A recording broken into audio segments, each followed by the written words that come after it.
Bismillahirrahmanirrahim. Assalamualaikum Ustaz. Waalaikumsalam warahmatullahi wabarakatuh. Semoga Ustaz selalu dalam lindungan dan rahmat Allah Subhanahu wa taala. Amin. Semoga Allah memberikan perlindungan dan rahmat kepada Anda dan keluarga lebih baik dari apa yang Allah berikan kepada kami, dan kita diberikan pancaran kemuliaannya. Ustaz, sebelumnya saya minta tolong penjelasan tentang menikah dengan sepupu. Apa di dalam Islam diperbolehkan? Kalau memang dibolehkan, saya mohon penjelasannya Ustaz.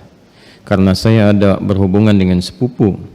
Kebetulan ayah saya dan ayahnya adik, dan ayahnya adik kakak. Kenapa kebetulan? Ya, emang adik kakak kan, bukan kebetulan. Ya, kebetulan ayah saya dengan ayahnya adik kakak. Ayah saya yang paling tua. Dan kami berdua ingin menikah, tapi terhalang restu orang tua. Karena mereka menikahi sepupu, karena kata mereka menikahi sepupu itu tidak boleh karena masih satu bapak. Kami sudah memberikan penjelasan kepada orang tua, tapi orang tua masih kekeh dengan pendapatnya. Kami hanya ingin halal agar kami terhindar dari maksiat. Kami mohon kepada Ustadz untuk memberikan penjelasan tentang hukum menikahi sepupu. Dan kalau boleh, kami minta tolong divideokan ya Ustadz, agar orang tua kami bisa memahaminya dan memberikan restu kepada kami. Sebelumnya terima kasih banyak ya Ustaz. Syukran, jazakallah. Anda memindahkan beban hidup Anda kepada saya. Tidak apa-apa, ini biasa. Ya, mau dijawab? Yuk kita pakai Quran aja dulu jawabnya. Buka Quran surah ke 33 Al-Ahzab ayat 50. Quran surah 33 ayat 50. Tolong diambilkan kursi satu lagi. Biar duduk. Kursi satu lagi. Minta kursi. Ada? Kita langsung aja ya supaya nggak terlalu panjang. Hukum pernikahan dengan sepupu. Ada sepupu, ada keponakan, beda ya. Hey. Ini kan kasusnya begini. Ada adik kakak, ya. Kemudian masing-masing punya anak, kan? Anaknya ini saling punya rasa, ya, saling mencintai. Baik ya, masih ingat yang pernah saya sampaikan? Bukan 2 tahun lalu, kemarin malam Jumat, ya, baik ya. Dan rasa ini ingin disalurkan dalam bentuk yang halal untuk pernikahan. Menikahi yang yang dicintai, menikahi yang dicintai itu harapan. Tapi mencintai yang dinikahi itu kewajiban. Jelas? Baik ya? Nah sekarang ada harapan enggak untuk menikahi yang dicintai itu? Dia punya rasa cinta antara sepupu ini, ya, anak dengan anak, maka boleh enggak hukum nikahnya? Yuk kita lihat di Quran ya, surah ke-33 ayat 50. Ada ayatnya? Dibaca. A'udzubillahi minasyaitonirrajim. Bismillahirrahmanirrahim. Ya ayyuhan nabiyyu inna ahlalna laka baik azwajaka allati ataita ujurahunna wa ma malakat baik yaminuk mimma afa Allahu alaih. Setelah itu wa banati ammika wa banati ammatika wa banati khalika wa banati khalatika. Terus ya, sampai situ dulu karena sesuai pertanyaan.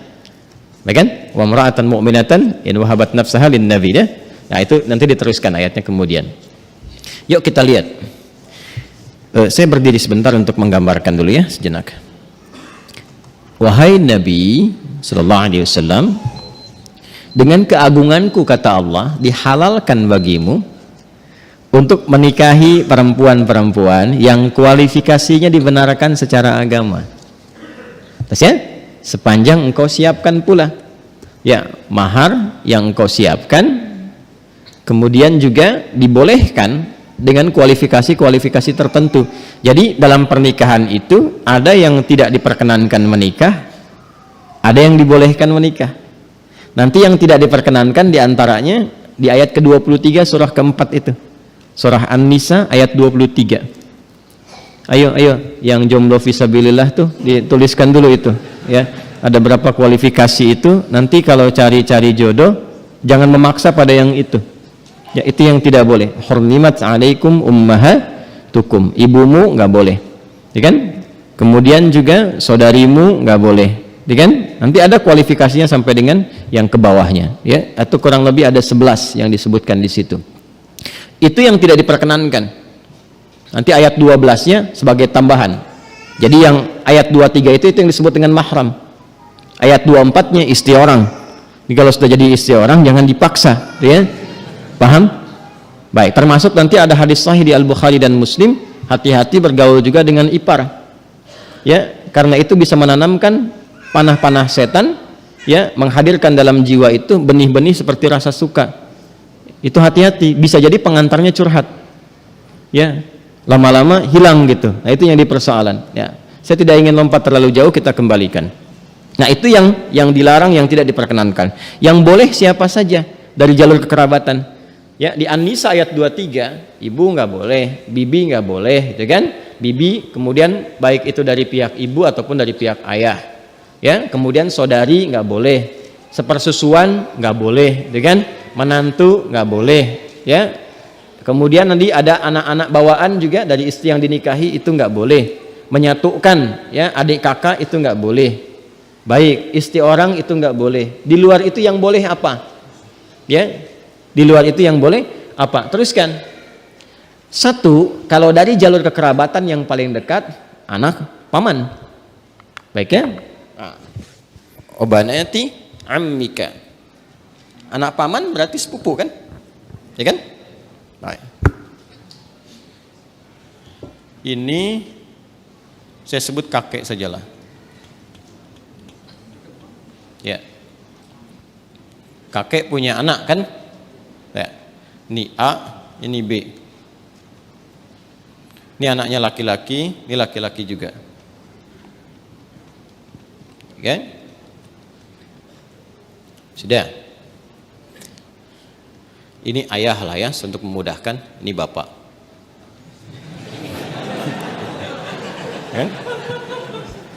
Kan punya anak kan? Berarti jadi ayah. Itu punya anak berarti bapak. A-nya apa? Ayah, B-nya bapak. Jelas? Nah, ini punya anak. Baik, ya. Ini X. Yang ini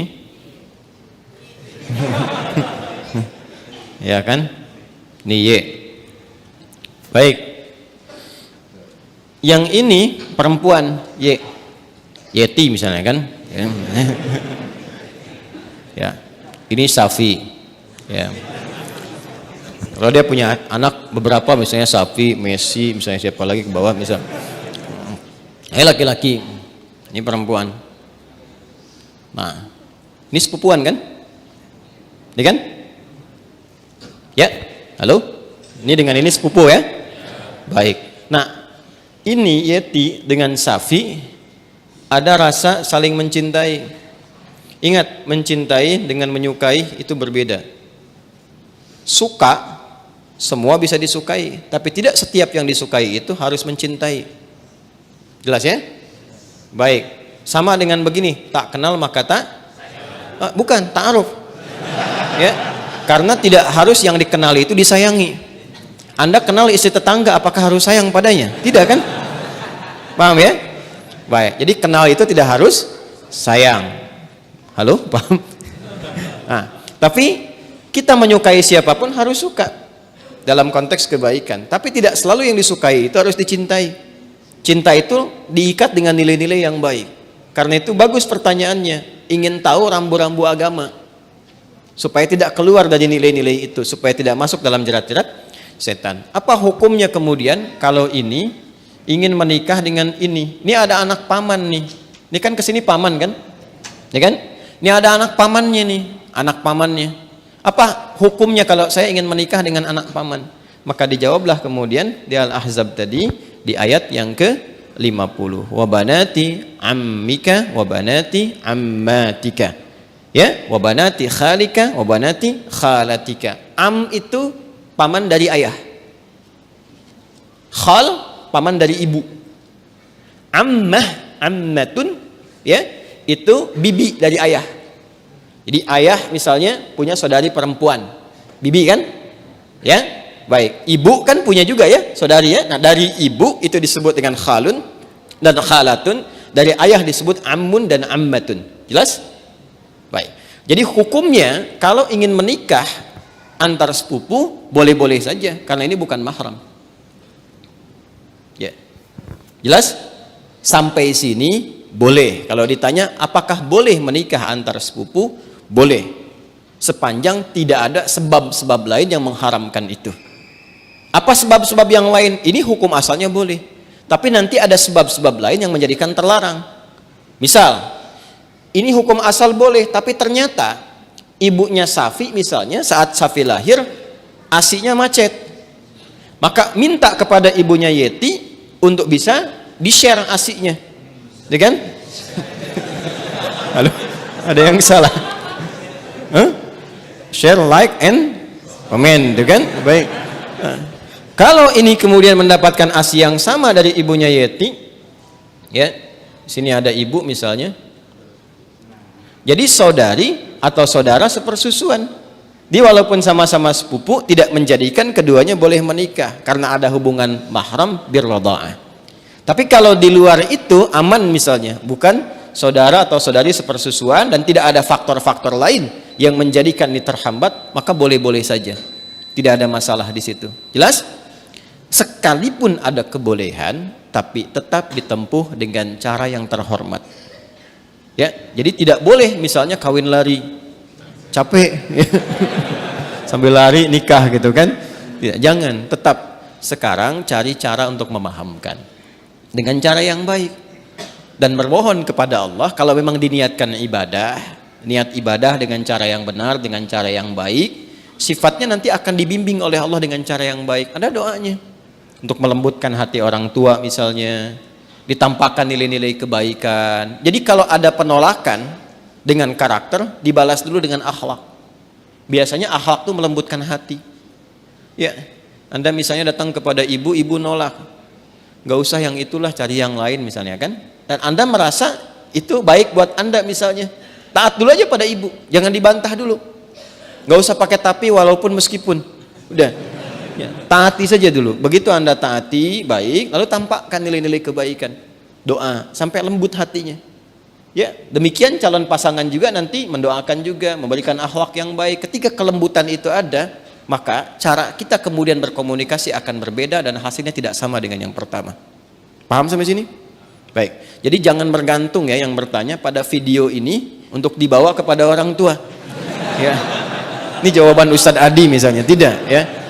Bagi saya tetap hukum aja yang didahulukan. Ini hukumnya boleh, tapi akhlak itu yang diutamakan. Paham sampai sini? Baik.